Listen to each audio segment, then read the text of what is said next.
আপনি দ্রুত এখান থেকে বাইরে যান। এটা একটা ভয়ঙ্কর ভাইরাস, এটা যদি ছড়িয়ে পড়ে তাহলে আপনি সহ মারা যাবেন। এটা চিকিৎসা শুধুমাত্র আমিই করতে পারবো। আপনি প্লিজ বাইরে যান। শোনো, তুমি কোনো ভয় পেও না, বুঝতে পারছো? আমি বাইরে আছি, তুমি এই জায়গায় থাকো, বুঝতে পারছো? কি শুধু ভিডিও দেখলেই হবে? আমাদের নিজস্ব তত্ত্বাবধানে তৈরি হলুদ মরিচের গুঁড়ো নিতে এখনই অর্ডার করুন কৃষক বাড়িতে।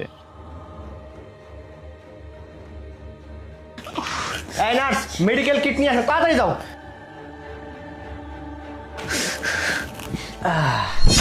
এবার হবে মজা জানিমান। বেবি শোনো না, আমি কিন্তু তোমাকে ছাড়া একদমই থাকতে পারি না।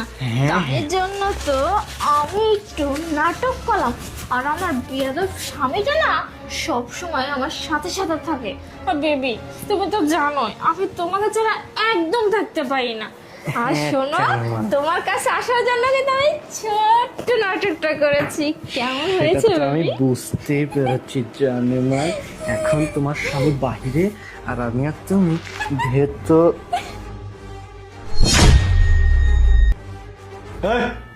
এখানে কি? হ্যাঁ, তোকে আমি বলছি না মেডিকেল কিট নিয়ে আসতে? ওগুলো বাদ দিয়ে বাদ বাকি যে ফাইলগুলো আছে সেগুলো চেক কর। রুমের মধ্যে আসবি না, যা। কিন্তু স্যার ম্যাডাম তো হ্যাঁ হ্যাঁ, তুই যেটা দেখতেছিস সেটাই সত্যি। তুই কিচ্ছু দেখিসনি, কিচ্ছু জানিস না।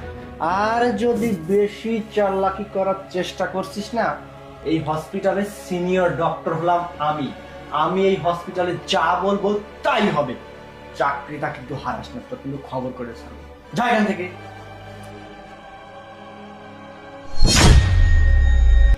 এই যাসনি এখনো?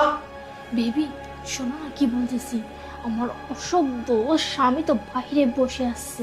আর তোমার নার্স যদি কি আমার স্বামীকে কিছু বলে দেয় তাহলে কিন্তু সমস্যা হয়ে যাবে। আর তাছাড়া আমার স্বামী কিন্তু অনেক চালাক, কিছু যদি বুঝে ফেলে তুমি এক কাজ করো, ওকে না এই রুমের মধ্যেই রেখে দাও, বুঝতে পারছো? হ্যাঁ, তুমি ঠিকই বলছো। এই যেতে হবে না, এই জায়গায় দাঁড়িয়ে থাক ওইখানে। আর এই দিক ঘুরেও তাকাবি না, বুঝতে পারছিস? মনে কর এখানে কিচ্ছু হচ্ছে না। ঘর বেবি স্টার্ট।